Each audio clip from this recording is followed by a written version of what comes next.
Sport, bonne opération pour l'équipe de France de football qui a battu l'Irlande hier soir au Parc des Princes par 2-0. Cette rencontre comptait, je vous le rappelle, pour la qualification à la prochaine Coupe du Monde.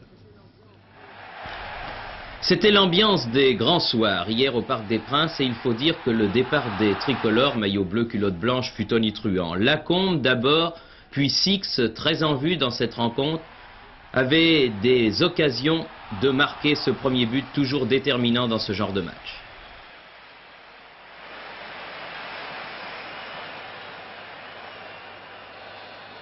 On sentait la France capable de marquer à tout moment. En fait, ce but allait arriver à la 10e minute sur une remarquable passe lobée de Tigana. Michel Platini, seul au point de pénalty, ne laissait aucune chance au gardien irlandais Payton et la France menait 1-0. Alors que l'on croyait que ce but allait libérer davantage les tricolores, au contraire, ceux-ci se recroquevillaient, ce qui permettait aux Irlandais, remarquables footballeurs, de bien jouer, de faire le jeu et d'inquiéter Dropsy comme sur ce tir de Grealish. Dès lors, les spectateurs du Parc des Princes eurent de nombreuses frayeurs, car les Irlandais prenaient tous les ballons de la tête, celui-là y compris, mais les mains ayant aidé Moran, l'arbitre espagnol refusait ce but marqué par Robinson. Ouf, on avait eu chaud. Dans le dernier quart d'heure de la partie, Zimaco entrait en jeu à la place de Lacombe. Il aurait dû là bénéficier d'un penalty, mais ça n'était que partie remise, car à quelques minutes de la fin, à la 77e minute exactement, alors que Zimaco était entré sur le terrain depuis 11 minutes, sur une nouvelle contre-attaque amorcée par Tigana, Six, balle au pied, jouait très bien le coup, attendait la venue sur sa droite de l'ailier calédonien de Saint-Étienne, qui marquait sans coup férir un but qui libérait tout le Parc des Princes.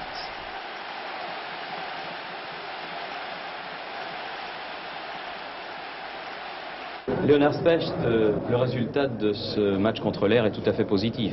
2-0, ce qui laisse la France bien placée dans son groupe.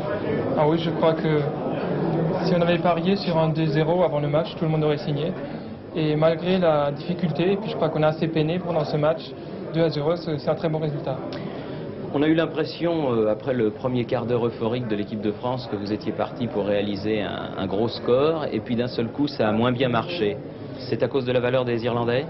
Je crois qu'il y a deux choses. Il y a d'abord peut-être la valeur des Irlandais, et puis aussi notre départ qui était sur les chapeaux de roue. Donc je pense qu'après le premier quart d'heure, on était pratiquement à 100 à l'heure. On a eu besoin de récupérer, et les Irlandais en ont profité pour nous inquiéter. Jean Tigana, alors qu'est-ce que vous pensez de cette victoire de l'équipe de France face à la République d'Irlande? Satisfait du résultat parce que dans quelques temps on retiendra que ce 2-0. Vous pensez que la manière n'a pas été tout à fait parfaite? Là je ne peux pas encore faire une analyse du match à chaud comme ça. Je regarderai au magnétoscope et je pourrai juger à ce moment-là. Comment les avez-vous trouvés ces Irlandais? Très difficile à jouer et physiquement ils m'ont surpris. C'est difficile votre rôle. Vous aviez à contrecarrer le meneur de jeu irlandais Brady et aussi à être des attaques tricolores. Comment peut-on concilier les deux? Eh bien, c'est une grande dépense d'énergie.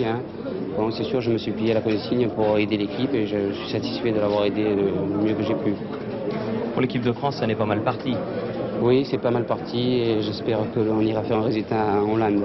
Ça vous plaît la Coupe du Monde? Vous avez envie de la jouer? Oui, je crois que c'est mon rêve. Jean Tigana, vous êtes sur le plan individuel et dans le football français la grosse révélation de cette année. Comment analysez-vous tout cela?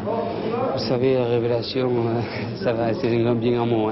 Bon, disons qu'en ce moment je fais de bonnes prestations, mais vous savez, dans le football, comment c'est, ça va tellement vite. L'année dernière, Didier Christophe, et bon, maintenant, il va peut-être un peu moins bien, ou c'est toujours le même, mais ça va tellement vite au football, bon, peut-être dans 6 mois on m'aura oublié. Oh, je ne pense pas. Voir les matchs que vous avez fait en équipe de France depuis que vous y êtes, vous serez en tout cas difficile à oublier. Oui, c'est possible, mais il faut surtout, dans les moments comme ça, rester lucide. Vous gardez la tête bien sur les épaules. Oh oui, très. Oui, pour réaliser le rêve de Jean Tigana, il reste encore 2 obstacles de taille à franchir, battre la Belgique et les Pays-Bas avant d'accéder à la Coupe du Monde.